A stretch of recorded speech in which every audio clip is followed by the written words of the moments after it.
హర హర మహాదేవ. అందరూ ఎలా ఉన్నారు? బాగున్నారు కదా? నేనైతే సూపర్గా ఉన్నాను. రీసెంట్గా అరుణాచలం కూడా వెళ్ళొచ్చాము.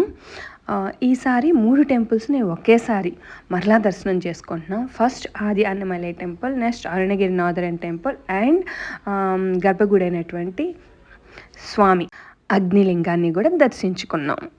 ఈ 3 టెంపుల్స్లో లింగాల్ని సాక్షాత్తు బ్రహ్మ విష్ణు మహేశ్వరులే ప్రతిష్ఠించారని ఇక్కడ భక్తుల నమ్మకం. అందుకే ఒకే రోజు ఒకే టైంలో ఈ 3 గుళ్ళ దర్శనం చేసుకుంటే చాలా మంచిదంటారు. ఈసారి నాకు శివయ్య ట్రిప్స్ చాలా ఎక్కువైనాయి. అలానే కాస్త వర్క్ బిజీ కూడా. అంతేకాకుండా మరీ ముఖ్యంగా మొబైల్ అనేది కాస్త ప్రాబ్లంగా ఉండటం వల్ల వీడియోస్ ఎడిట్ చేసి పోస్ట్ చేయడానికి అస్సలు కుదరలేదు. అందువల్లే చాలా గ్యాప్ వచ్చింది. వీడియోలు పెట్టడం స్టాప్ చేసిన కాడి నుంచి నాకైతే ఎందుకో మీ అందరినీ చాలా మిస్ అవుతున్న ఫీల్ ఉంది. సో ఇంకా రెగ్యులర్గా వీడియోస్ అనేది పోస్ట్ అవుతాయి.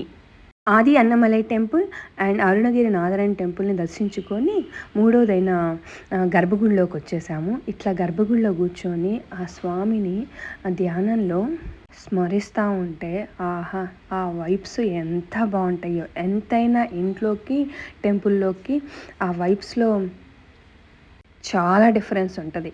మనసు ఏదో తెలియని తేలికపాటిగా అనిపిస్తుంది అన్నమాట. అంత అద్భుతంగా ఉంటుంది. మరీ ఎక్కువగా తరచూ రావటం వల్ల ఏమో కానీ ఈ గుడికి, ఈ అరుణాచల టెంపుల్కి నాకు అంటే ఈ అగ్నిలింగానికి నాకు ఎంతో అటాచ్మెంటు ఏర్పడిపోయింది. ఆ తండ్రి సేవలో ఇలా ఉండటం నిజంగా అదృష్టం.